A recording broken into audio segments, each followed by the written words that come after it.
2023, ça y est, nouvelle année, nouveau smartphone, c'est obligatoire, il y a des smartphones qui sortent tous les ans, breaking news. Le programme de cette vidéo, il est très simple, on va vous parler de tous les smartphones qu'on attend le plus pour cette année. C'est parti. Il va ouvrir le bal cette année, le OnePlus 11 s'apprête à sortir, ce sera le 4 janvier, c'est tout bientôt. Bon, qu'en attendent le OnePlus cette année? Vous savez comme moi que c'est un peu plus compliqué pour eux depuis quelques temps. Au niveau identité, ils savent plus trop exactement sur quel pied danser. Disons que cette année, ce qui est intéressant, c'est qu'ils ne sortent qu'un seul flagship. Il y aura juste le OnePlus 11, il n'y a pas de Pro. Là-dessus, je trouve que c'est plutôt intéressant parce que ils essayent vraiment de se concentrer sur un téléphone et pas de partir dans tous les sens. Bonne nouvelle en plus, l'alert slider qui était parti du OnePlus 10T. Vous savez, c'est ce petit sélecteur sur le côté qui permet de passer du mode sonnerie au mode silencieux comme on le souhaite, et bah ça c'est vraiment l'identité OnePlus, et là le fait qu'ils le gardent sur leur gamme principale, bah c'est plutôt une bonne nouvelle. Pour continuer sur le design, ils gardent l'idée qu'ils avaient développée sur le OnePlus 10 avec ce bloc photo un peu découpé qui va pas jusqu'en haut comme ça, et ils l'affinent un peu en rajoutant un rond, en le rendant un peu plus fin, un peu plus sympa à regarder. Je sais pas ce que vous en pensez, moi je trouve ça plutôt réussi, et au moins c'est assumé, ils ont leur identité à eux. Voilà, c'est un truc qu'on voit nulle part ailleurs, donc pourquoi pas. À l'intérieur, pas de surprise, c'est OnePlus, il y a donc pas de compromis sur la performance. Là aussi, c'est encore un élément très important de leur identité. On trouve donc un Snapdragon 8 Gen 2, c'est tout simplement la puce la plus puissante à ce jour. On a également un grand écran de 6,7 pouces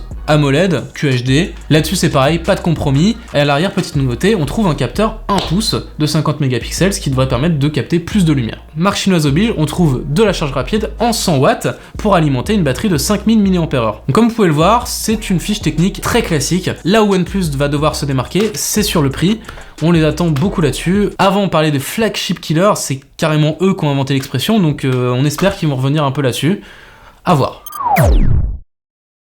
On va pas se mentir, l'année dernière, les iPhones, ils ont un petit peu déçu, ça a manqué un peu de nouveauté. Alors oui, il y avait Dynamic Island, mais bon, ça n'a pas non plus changé schmilblick. Faut quand même se le dire. Je suis très vieux. Je fais moi. Oh, ça va. J'adore les expressions. En cette année, ça risque d'être beaucoup plus intéressant. Déjà, merci beaucoup l'Europe, car normalement, tous les iPhones devraient passer à l'USB-C cette année. C'est d'ailleurs une des raisons pour lesquelles, si vous hésitez à acheter un iPhone 14 cette année, attendez un petit peu, une fois qu'on sera en USB-C, on sera quand même un petit peu mieux. Autre élément important, on s'attend à ce que les iPhones de base, eux aussi, adoptent Dynamic Island, ce qui permettra d'éviter ce côté design un peu daté sur un iPhone flambant neuf. Mais surtout, le plus intéressant cette année, c'est qu'on attend un iPhone 15 Ultra. Et oui, d'après les rumeurs, Apple continuerait avec l'Ultra, on l'a déjà vu sur la montre, on l'a déjà vu sur la puce M1, et bah ça y est, ça arriverait sur l'iPhone, on aurait donc un iPhone 15 Ultra qui viendrait remplacer l'iPhone Pro Max. Alors évidemment, quand Apple met Ultra, c'est pas pour rien. C'est pas juste pour dire c'est le truc le plus cher de la gamme, non. En général, quand ils le font, ils rajoutent des choses pour justifier d'avoir changé le nom. Et là, c'est exactement ce qu'on attend. On s'attend à ce qu'il y ait un corps en titane. Bon, on a fait une vidéo il y a pas longtemps complète sur l'iPhone, donc je vous invite à la regarder si vous l'avez pas vu. Pour ceux qui ont un peu la flemme, je vous résume très rapidement. On s'attend à un corps en titane, à peut-être un x10 optique, ça c'est pas encore sûr. Le capteur principal changerait une nouvelle fois et il serait de meilleure qualité, notamment pour les clichés en HDR. Et là, c'est un peu foufou, mais Apple peut-être supprimerait les boutons physiques sur l'Ultra, on aurait juste du retour haptique, c'est-à-dire qu'on passerait notre doigt comme ça, il y aurait des petites vibrations. Bon là, ça paraît de la science-fiction, mais s'il y a bien un constructeur qui pourrait faire ça, ce serait sans doute Apple. Et malheureusement, pour ceux qui kiffent les tout petits smartphones, je suis désolé, a priori, il n'y aurait pas de retour de l'iPhone mini, on resterait sur iPhone 15, iPhone 15 Plus, iPhone 15 Pro et donc iPhone 15 Ultra. L'iPhone SE, et oui, en 2023, on aurait peut-être, on ne sait pas encore exactement, un iPhone SE. C'est pas sûr parce qu'Apple serait encore en train de se tâter. Ça paraît logique qu'à partir du moment où on supprime l'encoche sur tous les iPhones, eh bien qu'on puisse donner l'encoche à l'iPhone SE. Pour rappel, l'iPhone SE actuel, il a encore ses vilaines barres en haut et en bas, et on a envie de voir un bel iPhone avec un corps un peu plus moderne. Bon, donc le principe de la gamme SE, c'est de reprendre d'anciens châssis pour faire des économies et faire des nouveaux smartphones avec, à petit prix. Là, il partirait du châssis de l'iPhone XR, ce qui veut dire qu'on aurait des bords arrondis, un écran LCD et une encoche en haut avec peut-être Face ID. Pourquoi peut-être? Alors, selon certaines rumeurs, il serait possible qu'ils mettent une encoche et quand même un Touch ID sur le côté, sur le bouton d'alimentation. Voilà. Je vous laisse... Oui. Voilà pour iPhone SE. Alors là où Apple hésite, c'est parce qu'ils ont encore l'iPhone 13 au catalogue, qui est autour de 800 €, et avec l'inflation, on arriverait sur un iPhone SE qui commencerait à être un poil trop cher pour justifier d'exister, tout simplement. Avec son encoche et son design un peu daté, en fait, il serait en concurrence directe avec l'iPhone 13, ce serait pas forcément très intéressant de le lancer cette année. Alors vous aimez le Pixel 7, mais le problème c'est que vous aimez aussi les smartphones pliants. Ah! Ça tombe bien, Google pourrait enfin sortir son Pixel Fold cette année. Enfin, Ce serait trop simple avec Google, vous les connaissez, ils sont capables d'annuler des trucs au dernier moment, donc on reste prudent. Mais les rumeurs indiquent que peut-être cette année, ça y est, c'est bon, on aurait le Pixel Fold. D'ailleurs, je dis Pixel Fold depuis tout à l'heure, mais a priori, ça pourrait être aussi Pixel Notepad, son nom. Je sais pas vous, moi je trouve que c'est un peu moins vendeur que Fold, mais pourquoi pas. Si on pense que ça se précise, c'est parce qu'on commence à avoir des fuites vraiment conséquentes, comme par exemple le design qui a été révélé par Allnix, et qui est un petit peu particulier, je trouve. C'est-à-dire qu'on s'inspire énormément du Pixel 7 actuel, en coupant le bloc photo à l'arrière. Je sais pas, il y a un truc un peu arrondi comme ça, pourquoi pas. Là où c'est vraiment étrange, c'est qu'il y a un point sur lequel on n'est pas encore sûr, et pourtant c'est un truc quand même assez visible et assez important. Sur l'écran interne, donc celui qui se plie, il y aurait peut-être une bordure en haut pour laisser la place à la caméra selfie. Genre comme si on était en 2018 quoi. La honte quoi.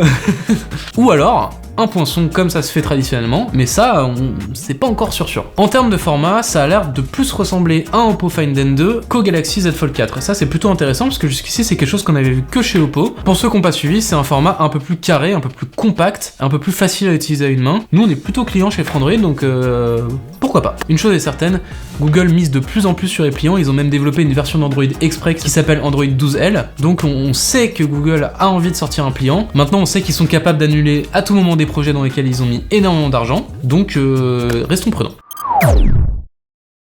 Si vous avez suivi les Frandroid Awards, vous savez que l'Oppo Find X5 Pro est notre smartphone préféré de l'année. On attend donc évidemment énormément les Find X6. Pour l'instant, on sait pas énormément de choses dessus, on a juste cette idée que Oppo partirait sur un capteur 1 pouce, 50 mégapixels, un peu comme beaucoup de monde dans l'industrie actuellement, et ils iraient aussi dans cette direction-là. Bon, on a quand même une petite idée du design qui a été montrée pour le Find X6 de base, pas le Pro, et qui a déjà un bloc photo immense, donc on imagine ce que ça va donner sur le Pro. On peut aussi constater qu'ils ont un peu changé de philosophie. Avant, ils avaient un truc un peu d'un seul bloc, comme ça, un peu arrondi. Là, il y a vraiment, boum, le bloc photo qui arrive, les plaques de cuisson comme on les aime, avec l'huile d'olive et tout.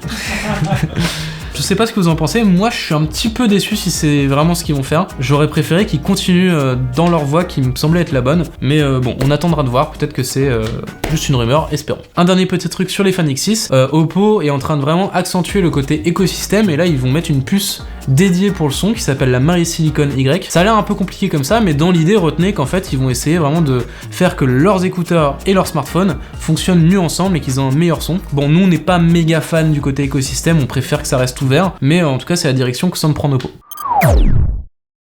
Pour Samsung, j'ai une bonne nouvelle, ils nous ont enfin écoutés. Il y a un truc en France et en Europe, ça fait des années qu'on se tape leurs puces Exynos qui sont moins bonnes que les Snapdragon. Résultat, on se retrouve avec des versions moins abouties, avec plus de bugs, moins puissantes, et évidemment au même prix parce qu'on est des gros pigeons. Donc il y a un truc qui fait très plaisir pour cette année, Samsung devrait sortir les Galaxy S23 avec des versions Snapdragon partout. Ça a l'air de rien, mais moi ça me met en joie.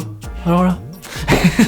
Plus sérieusement, on pense que ça va résoudre vraiment beaucoup de problèmes. Pour ceux qui se rappellent de mon test en tout début d'année dernière du S22 Ultra, j'étais quand même assez déçu par la puce, il y avait trop de bugs, il y avait trop de choses qui fonctionnaient pas. En jeu, ça allait pas du tout. Alors ça a été un petit peu amélioré dans l'année, mais on n'a pas envie de ça quand on achète un téléphone à ce prix-là. Voilà, c'était vraiment une grosse frustration, on n'a vraiment pas envie de ça quand on achète un téléphone haut de gamme à ce prix-là, on a envie que ça tourne nickel.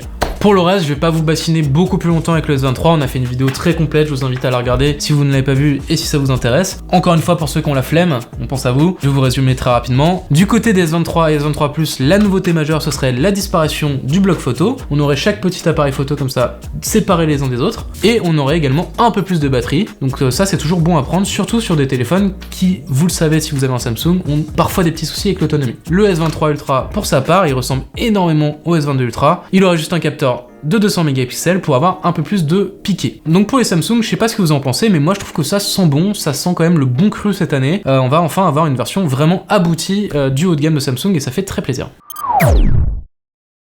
Alors je sais, ils ont déjà été annoncés, mais les Xiaomi 13 et 13 Pro, ils sont pas encore chez nous, donc pareil, on les attend pour 2023 en France. En plus, cette année, Xiaomi a l'air d'avoir mis les petits plats dans les grands. Il y a enfin de l'IP68 sur toute la gamme. Il y a un parti pris sur le design qui consiste à faire comme Apple. Bravo à eux. Non, plus sérieusement, ils ont l'air vraiment intéressants cette année. On vous a fait une vidéo de présentation si ça vous intéresse. Ce qu'on peut retenir aussi, c'est que pour l'instant, ils sont assez sobres. Il y a juste un 13 et un 13 Pro. On peut quand même s'attendre de la part de Xiaomi que plus tard dans l'année, il y ait du 13T, du 13S, de l'Ultra peut-être. Pour rappel, l'année dernière, le 12S Ultra, il est jamais sorti chez nous. On aimerait bien quand même cette année avoir un Ultra de Xiaomi. Sur le haut de gamme, on sent qu'ils peuvent aller encore un peu plus loin. et on aimerait bien quand même que ça sorte en France. Voilà pour Xiaomi, c'est assez rapide, mais vous savez déjà tout.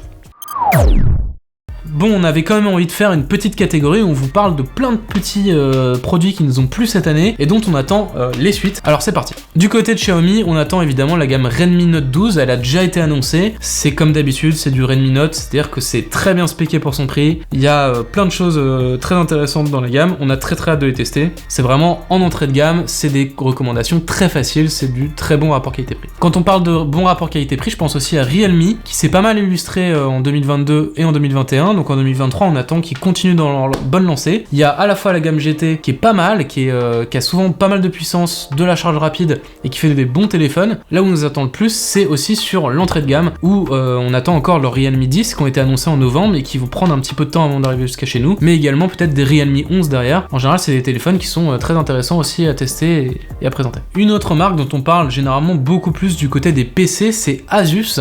Eux aussi on les attend énormément cette année parce que leur Zenfone 9 c'était vraiment un des meilleurs téléphones qu'on ait testé. Très compact, puissant, plutôt bon en photo, avec une excellente autonomie, il avait vraiment beaucoup de qualité et on espère, s'il vous plaît Asus, si vous nous écoutez, faites un Zenfone 10, continuez.